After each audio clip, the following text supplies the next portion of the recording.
নির্বাচন আর মাত্র 11 দিন বাকি আছে। নির্বাচনী প্রচার প্রচারণায় আপনার যে কুমিল্লা ৫ বুড়িচং ব্রাহ্মণপাড়ায় সাধারণ জনগণের কেমন সাড়া পাচ্ছে?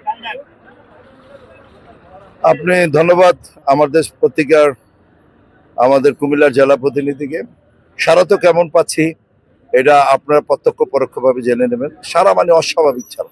একটা জিনিস যেটা দেখছি, দল মত নির্বিশেষেই দীর্ঘ ৩০ বছর কাজ করেছি তো, সেটার মূল্যায়ন এখন তৃণমূলের মানুষরা আমার সাড়া দিচ্ছে এবং আমি আশাবাদী ১২ তারিখে সারাদিন এটা পুরা ধানের শীষের ভোটের একটা বিপ্লব হবে। আমি তো সেটা আশা করছি ইনশাআল্লাহ।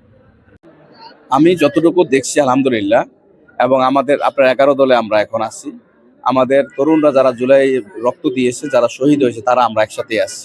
তো আমার দৃঢ় বিশ্বাস, এবং মানুষ যেভাবে আমাদেরকে ভালোবাসছেন এবং যেভাবে অভূতপূর্ব সারা যেখানে যাচ্ছি, যেখানে আপনি আজকেও দেখছেন যে একটা প্রোগ্রামে আমাদের যেখানে 200 লোকের জায়গা, যেখানে হাজার হাজার লোক চলে আসছে, মহিলা উপরে জায়গা ধরতেছে, জায়গা দিতে পারে না, প্যান্ডেলে আমাদের জায়গা দেওয়া যাচ্ছে না।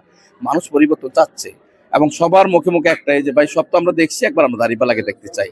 তো এই জন্য আলহামদুলিল্লাহ আমরা শতভাগ আশাবাদী যে আল্লাহ যদি কবুল করেন আমরা এই আসন আমরা বিজয় লাভ করবো ইনশাআল্লাহ। ৩১ দফার বাইরে আপনার আঞ্চলিক কুমিল্লা ৫-এর জন্য আপনার কি করার পরিকল্পনা আছে? আমার পর আপনি দেখেন, সবচেয়ে বড় কথা হচ্ছে যে আমাদের যে রাস্তাঘাট আজকের কোনো অবস্থাই নেই। এক জায়গা থেকে এক জায়গায় যেতে, আমরা এখন যেখানে আছি একদম কুমিল্লা সদর, আমাদের এটা হচ্ছে আমাদের বুড়িচংয়ের একটা লাস্ট কর্নার। এই পাশেরবর্তী বাড়ি যেটা আছে এটাই কিন্তু কুমিল্লা সদরে আমাদের পড়েছে। এখান থেকে যদি আমার ব্রাহ্মণপাড়া আমার বাড়ি পর্যন্ত 2 আওয়ার্স মিনিমাম লাগবে। রাস্তাঘাটের অবস্থা অত্যন্ত বেহাল।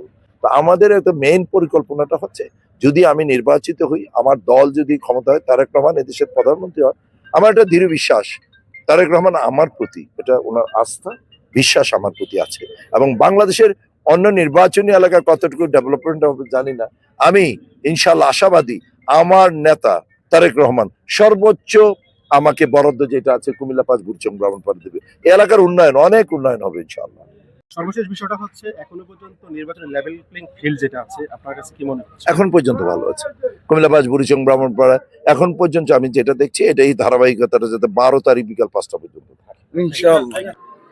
তো আমরা লক্ষ্য করছি যে আমাদের প্রশাসন যে ধরনের নিরপেক্ষ থাকা দরকার ছিল, আমরা যতটুকু জানছি যে প্রশাসন নিরপেক্ষ আছে, কিন্তু সেক্ষেত্রে আমরা দেখছি কোথাও কোথাও সারা দেশে যদি এক কথায় বলি যে ঋণ খেলাপিরাও কিন্তু আবার মনোনয়ন পেয়ে যাচ্ছে অনেকেই। এটা আমাদের দেশে মানে আশঙ্কাজনক যে প্রশাসন এখনো নিরপেক্ষ ভূমিকা পালন করতে পারছেন না। গত 17 বছর কিন্তু মানুষ স্বাধীনভাবে ভোট প্রদান করতে পারে নাই। মানুষের আস্থা ছিল যে এই বছর ঈদের আনন্দে তারা ভোট প্রদান করবেন, কিন্তু বাস্তবতার ক্ষেত্রে দেখা যাচ্ছে কোথাও দেখা যাচ্ছে প্রশাসন কিছু কোনো দিকে ঝুঁকে যাচ্ছেন, এটা জনগণকে হতাশ করছে। তো এখনো সময় আছে, প্রশাসন যদি তারা নিরপেক্ষতার প্রমাণ দেখাইতে পারেন, যেখানে কোনো সমস্যা হচ্ছে সাথে সাথে অ্যাকশন নিতে পারেন এবং লেভেল প্লেইং পরিস্থিতি তৈরি করতে পারেন, তাহলে আমার মনে হয় মানুষের যে আস্থা, দীর্ঘদিনের স্বপ্ন যে একটি ঈদের আনন্দে ভোট প্রদান করবে, সেটা প্রদান করতে পারবেন। তো আমরা দেখছি যে শেরপুরে জামাতের সেক্রেটারিকেও নিহত করা হয়েছে। তো সেখানে যদি প্রশাসন আগে থেকে সতর্ক থাকতো এবং এমনকি দেখা গেছে তাদেরকে এখনো গ্রেপ্তার করা হয়নি, তার মানে হচ্ছে প্রশাসন আরো বেশি অ্যাক্টিভ যদি না হয় তাহলে জনগণ কিন্তু হতাশ হয়ে পড়বে। এই জন্য প্রশাসন, আমি অনুরোধ করব, আমাদের যিনি প্রধান উপদেষ্টা, উনি আন্তর্জাতিক মানের একজন ব্যক্তি, ওনার প্রতি মানুষের আস্থা ভরসা বেশি। আমরা আশা করব ওনার মাধ্যমে আগামী দিনে একটা ইলেকশন হবে, সেই ইলেকশন বাংলাদেশ ইতিহাসে একটি নজির স্থাপন করবে। এরকম যদি ইলেকশন দিতে পারেন তাহলে মানুষ আস্থাটা ফিরে আসবে। প্রশাসনের চ্যালেঞ্জ হচ্ছে প্রশাসনের প্রতি মানুষের বিরূপ প্রতিক্রিয়া হয়েছে বিভিন্ন কারণে।